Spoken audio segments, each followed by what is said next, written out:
का मतलब मीडिया यही निकालता है कि चुनाव समय से पहले कराए जाने की तैयारियां चल रही हैं।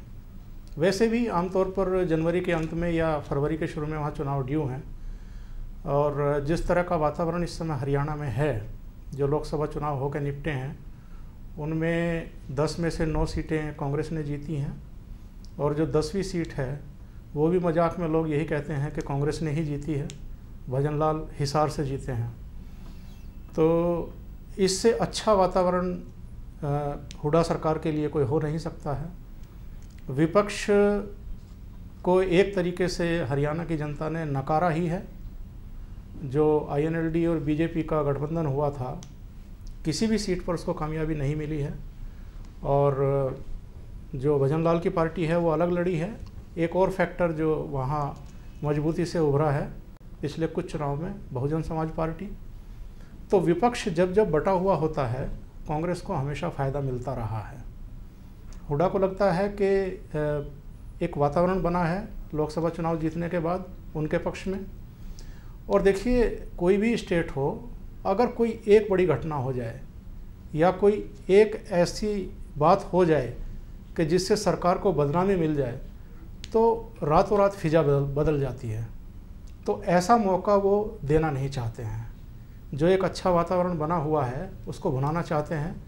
और मुझे लगता है जो संकेत मिल रहे हैं, उन्होंने कांग्रेस हाईकमान में भी बात की है।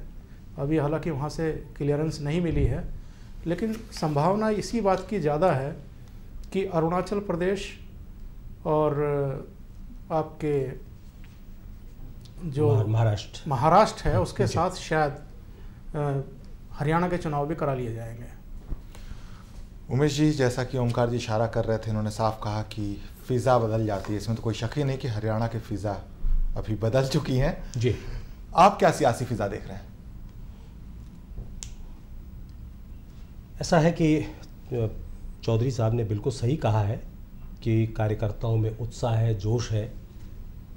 और जब नतीजे आए थे हरियाणा लोकसभा चुनाव के और हरियाणा में 10 में से 9 सीटें कांग्रेस ने जीती थीं, तभी लोगों ने ये कहना शुरू कर दिया था कि अब हरियाणा में चुनाव जल्दी होंगे, क्योंकि ऐसे मौके को कोई भी पार्टी अपने हाथ से नहीं जाने देना चाहती है।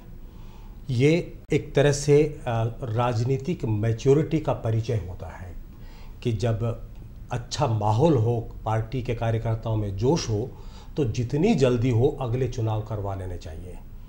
फूलचंद मुलाना ने जैसे कहा कि 3-4 महीने में चुनाव हो जाएंगे। अगर अगले साल चुनाव होते तो जाहिर है वो ये कहते कि अगले साल चुनाव होंगे या जनवरी फरवरी में चुनाव होंगे। फिर 3-4 महीने नहीं कहते वो, फिर वो बिल्कुल कैटेगोरिकली ये कहते कि तय समय पर चुनाव होंगे या जनवरी फरवरी में होंगे। इधर हुड्डा का कहना ये है कि तय समय पर चुनाव होंगे। मुझे लगता है कि इस माहौल को देखते हुए भले कुछ भी कहा जाए, लेकिन आम आदमी भी इस बात को समझ रहा है, नेता भी समझ रहे हैं कि चुनाव जल्दी ही महाराष्ट्र और अरुणाचल के साथ करवाए जा सकते हैं, झारखंड के भी साथ हो सकते हैं चुनाव। बिल्कुल।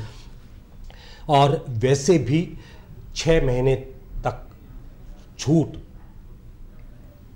इलेक्शन कमीशन को होती है कि वो 6 महीने पहले जब चाहे तब चुनाव करवा सकता है। मान लो 2-3 राज्यों में चुनाव अगर हो रहे हों और एक राज्य के चुनाव 6 महीने बाद होने हो तो उसको प्रीपोन किया जा सकता है। ये इलेक्शन कमीशन के हाथ में, पोस्टपोन करना इलेक्शन कमीशन के हाथ में नहीं है, लेकिन प्रीपोन किए जा सकते हैं।